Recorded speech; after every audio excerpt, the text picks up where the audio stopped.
जी सुनते हो, आज के लिए काफी मछलियाँ पकड़ ली, अब चलो वापस चलते हैं।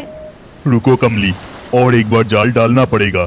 जितनी मछली मिली है उससे दाल चावल तो हो जाएगा, लेकिन घर में हमारा छोटी बच्ची है, अगर उनके लिए कुछ अच्छा खाना न खरीद सके तो क्या फायदा। ठीक है, बस और एक बार। वैसे भी लगातार बारिश हो रही है और जैसे बादल छाए हैं उससे लगता नहीं कि बारिश रुकने वाली है। शाम भी हो गई। कमली के बात खत्म होते ही भुवन ने और एक बार जाल को नदी में डाल दिया। तभी बारिश की धारा और तेज होने लगी, लगातार बिजली गिरने लगी। जी सुनते हो, मुझे बहुत डर लग रहा है, चलो अब घर चले। हाँ हाँ हो गया, चलो अब घर चलते हैं। इसके बाद भुवन और कमली जाल कंधे पर लटकाए और मछली की टोकरी सिर पर रखे जंगल के रास्ते से जाने लगे। तभी अचानक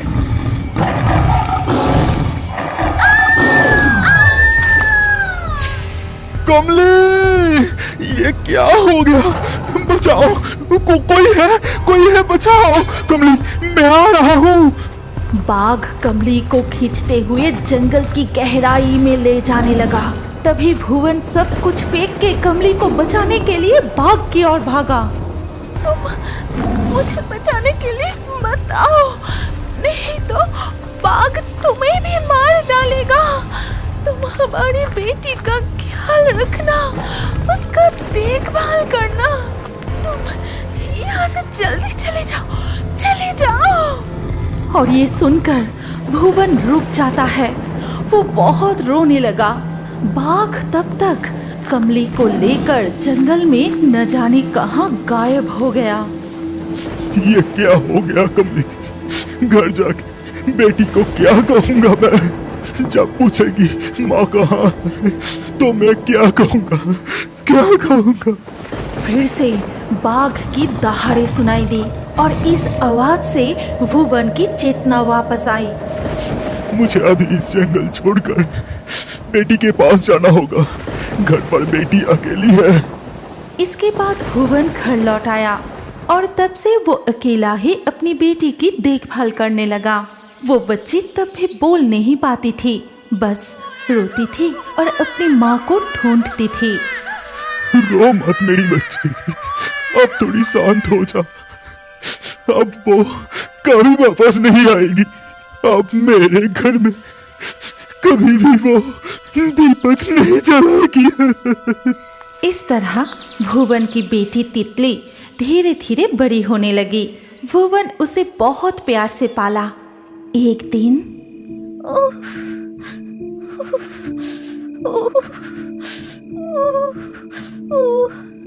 तुझे बहुत कष्ट हो रही है ना बेटी? अब इतनी रात को दवा कहाँ से लाऊं? वैद्य की घर भी बहुत दूर है, तुझे अकेली छोड़कर मैं यहाँ से कैसे जाऊं? माँ, बहुत कष्ट हो रही है माँ।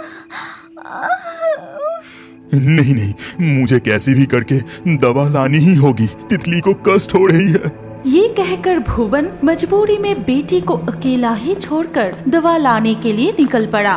लेकिन कुछ दूर जाते ही रुक जाइए, थोड़ा ठहरो तो सही। तुम कौन हो, इस अंधेरे में अकेली औरत? मुझे रुकने का समय नहीं है, घर में मेरी बीमार बेटी अकेली है, मुझे तुरंत दवा लानी होगी। इसीलिए तो कह रही हूँ, देखिए वो जो पेड़ है उसके पत्ते तोड़कर पीस के खिला दीजिए, बेटी ठीक हो जाएगी। तुम सही कह रही हो, मैं अभी लेकर जाता हूँ। बेचारा भुवन बिना कुछ सोचे जल्दी से उस पेड़ के पत्ते तोड़कर घर लौट आया। फिर उन पत्ते को पीसकर तितली को खिला दिया और कुछ पल में ही पिताजी, मुझे क्या हुआ था? आप इतनी हैरान होकर मुझे क्यों देख रहे हैं? ऐसा कुछ नहीं बेटी, तुझे थोड़ा बुखार था, मैंने दवा दी थी। अब तेरी तबीयत कैसी है बेटी? मैं बिल्कुल ठीक हूँ पिताजी, अब चिंता मत कीजिए। इस तरह भुवन और तितली के दिन गुजरते गए और कमली की आत्मा हमेशा उनके साथ परछाई की तरह रहती थी। जब भी तितली को कोई तकलीफ होती या भुवन को कोई परेशानी होती, कमली हर बार उनकी मदद करती थी। पिताजी, कितना समय हो गया, आपने नदी में जाल डाला है, जाल को उठाइए ना। अभी उठा रही हूँ बेटी।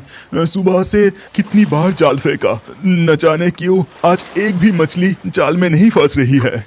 ये सुनते ही कमली की आत्मा पानी में डुबकी लगाती है और जादू से भुवन के जाल में ढेर सारी मछलियाँ भर देती है।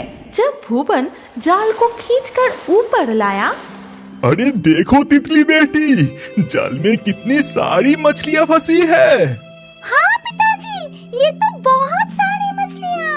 लेकिन पिताजी, एक भी हिल्सा मछली नहीं आई। नहीं बेटी, हिल्सा मछली नहीं फंसी। छोड़ो, जो मछलियाँ मिली है उन्हें बेचकर जो पैसे मिलेगा उतना काफी होगा। और ये सारी बातें दूर से कमली की आत्मा सुनती है। इसके बाद भुवन और तितली मछलियाँ लेकर बाजार की ओर जाने लगते हैं। पता है पिताजी, कल स्कूल में सब कह रहे थे कि अगले पूर्णिमा के दिन हिल्सा मछली के उत्सव है। सबके घर में हिल्सा मछली पकाया जाएगा। क्या हमारे घर में भी होगा? पता नहीं बेटी, अगर जल में हिल्सा मछली फंसेगी तो देखेंगे।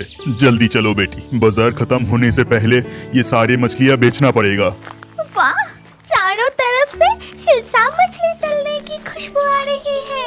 इससे हिल्सा मछली खाने की इच्छा और भी बढ़ती जा रही है। फिर तितली और भुवन मछलियाँ बेचने के बाद घर लौट आते हैं।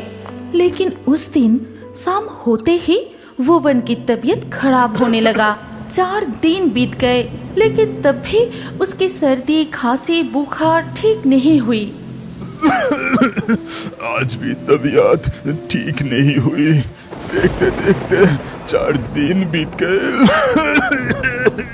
आज पूर्णिमा है और बेटी ने हिल्सा मछली खाने की इच्छा की थी। लेकिन मैं नदी में जाल डालने भी नहीं जा सका।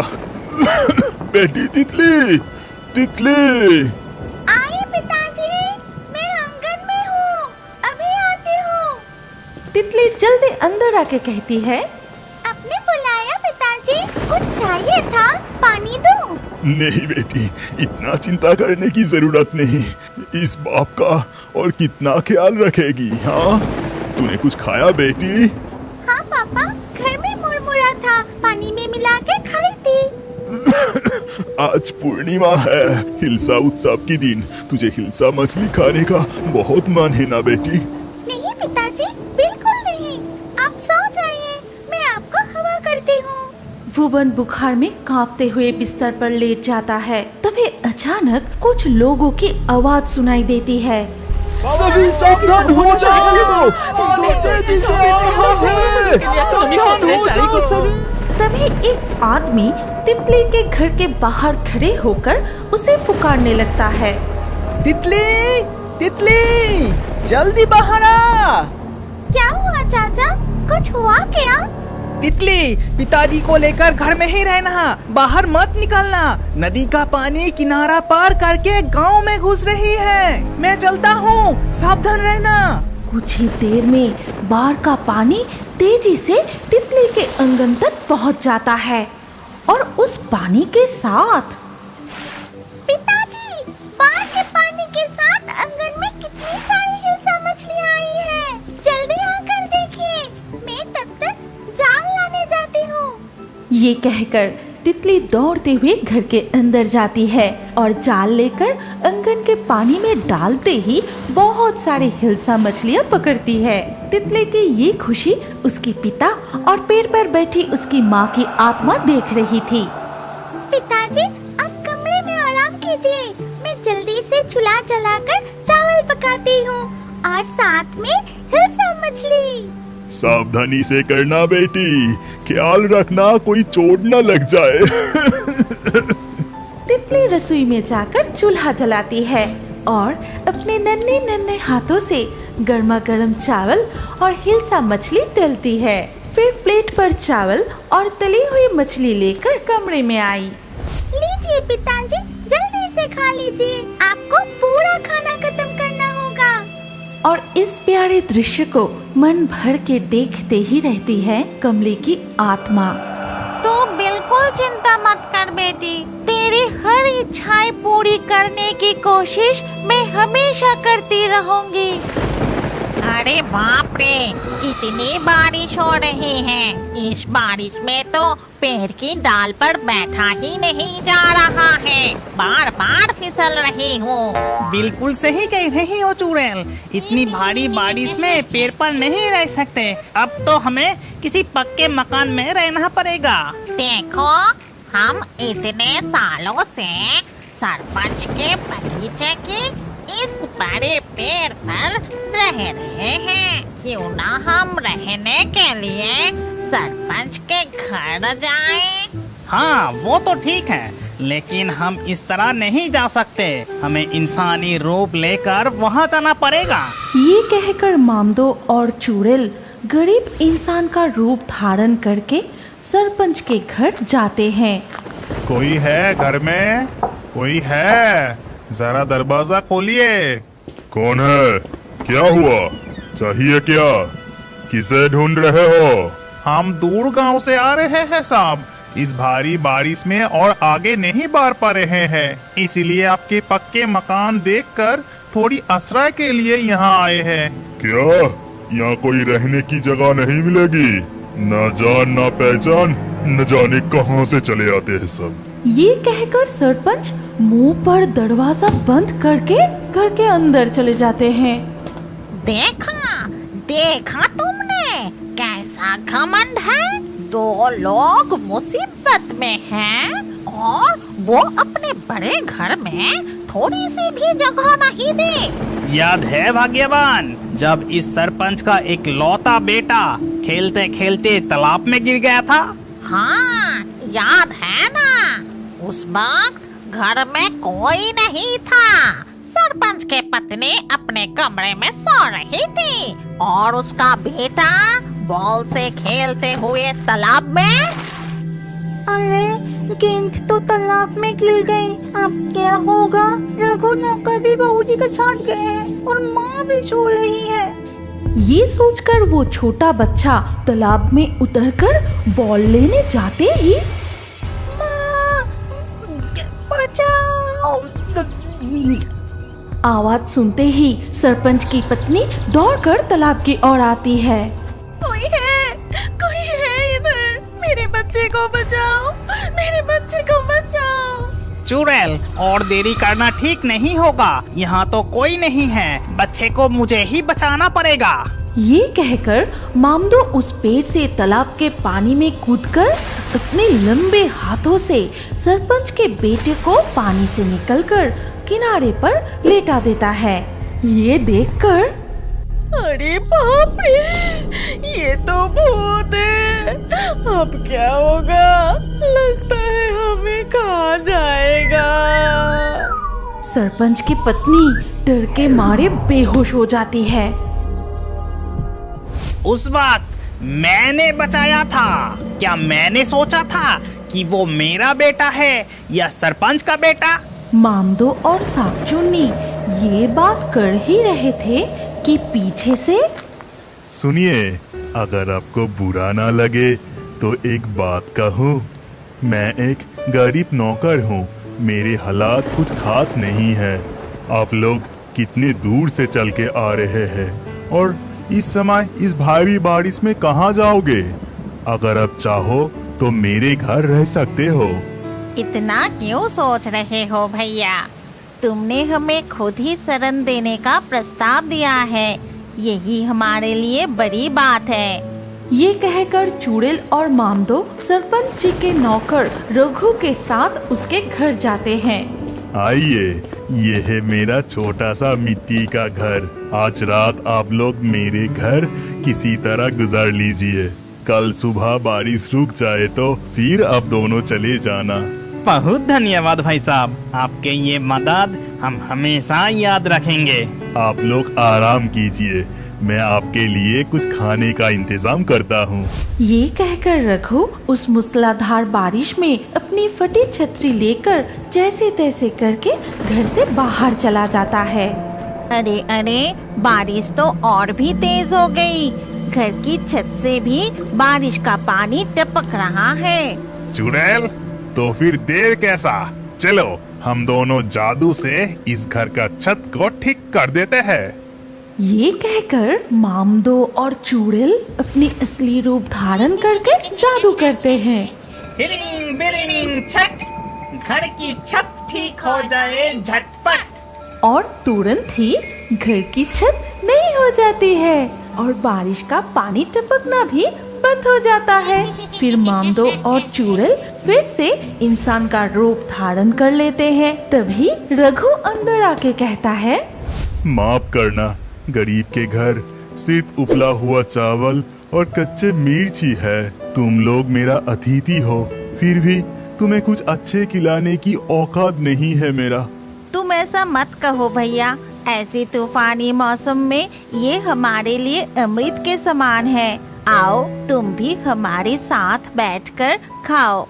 फिर रघु, मामदो और चुड़ैल तीनों मिलकर चावल और कच्ची मिर्च बड़े आनंद के साथ खाते हैं। भाई साहब, थोड़ा सा नमक मिलेगा क्या?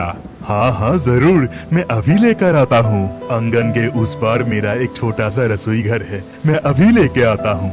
रघु नमक लाने घर से बाहर जाते ही चुड़ैल कहती है, तुम इतना नमक क्या करोगे? तुम्हारा तो खाना लगभग खत्म ही हो गया है। चुड़ैल, अगर हम जादू से रघु के लिए सरपंच की तालाब के सारे मछलियाँ इसके आंगन में ला देते हैं।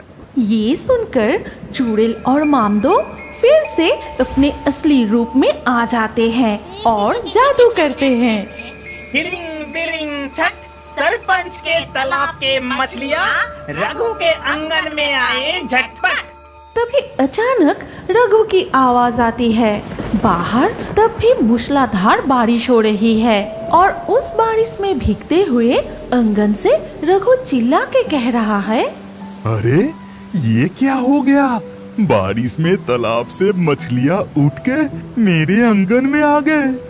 तब चुड़ैल और मामदो फिर से इंसान का रूप धारण करके बाहर आते हैं। अरे भैया, तुम सिर्फ खड़े होकर देखोगे क्या? जल्दी मछलियों को पकड़ो, वरना वो भाग जाएगी। फिर रघु, मामदो और चुड़ैल मिलकर रघु के आंगन से मछलियाँ पकड़ के एक टोकरी में जमा करने लगे। सारी मछलियाँ पकड़ने के बाद, सुनो भाई रघु, कल सुबह होते ही इन मछलियों को बाजार में बेच देना। इस बारिश की मौसम में तुम्हें अच्छी कीमत मिलेगा। हाँ वो सब ठीक है, लेकिन देखो तो मछली पकड़ते हुए आप दोनों बुरी तरह से भीग गए हैं। चलिए चलिए जल्दी से अंदर चलिए। फिर धीरे धीरे रात बीत जाती है और सुबह होते ही बारिश भी थम जाती है। तभी चुड़ैल रघु से कहती है, रघु भैया, तुमने हमारी बहुत मदद की, इसीलिए हम तुम्हें कुछ उपहार देना चाहते हैं। इसके बाद मामदो रघु से कहता है, भाई रघु, तुम अपने आंगन में एक टंकी बनाओ। कल रात जिन मछलियों को तुमने पकड़ा उनमें से एक मछली अभी तक जिंदा है और उसे तुम टंकी में छोड़ देना। हाँ, और उस टैंक से तुम्हें हर दिन जो मछलियाँ मिलेगी उन्हें बेचकर तुम्हारा घर अच्छे से चल जाएगा। तुम्हें कभी किसी की नौकर बनकर नहीं रहना पड़ेगा। ठीक है भाई साहब, हम चलते हैं, लेकिन हमारा एक बड़ा काम बाकी रह गया। किसी को अच्छा सबक सिखाना है।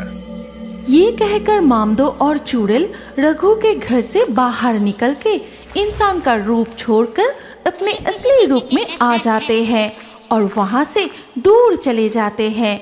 रघु उनके कहे अनुसार अपने आंगन में एक बड़ा सा पानी का टंकी बनाया। फिर टोकरी के पास जाकर देखा, सही तो, इस टोकरी में इतनी सारी मरी हुई मछलियों के बीच एक जिंदा मछली है। मैं जल्दी से जाकर इसे टंकी में छोड़ देता हूँ। कल रात जरूर भगवान वो दो अतिथि के रूप में इस गरीब के घर आए थे। इसके बाद से रघु अपने आंगन के उस टंकी से मछलियाँ पकड़कर उन्हें बेचकर सुख शांति से दिन बिताने लगता है। क्या आप बड़े होकर भी कार्टून देखना पसंद करते हैं? तो अपना नाम और उम्र कमेंट करें। हम लकी ड्रॉ के माध्यम से आपके नाम से नया कार्टून वीडियो बनाएंगे। और अभी हमारे fairy Toons Hindi cartoon channel को सब्सक्राइब करें ताकि अगले वीडियो में अपने नाम वाला कार्टून देखना ना भूले। और हमारे एक और पॉपुलर कार्टून देखने के लिए स्क्रीन के ऊपर इस वीडियो पर अभी क्लिक करें। सोच क्या रहे हो, जल्दी से क्लिक करके इस पॉपुलर वीडियो को देखें।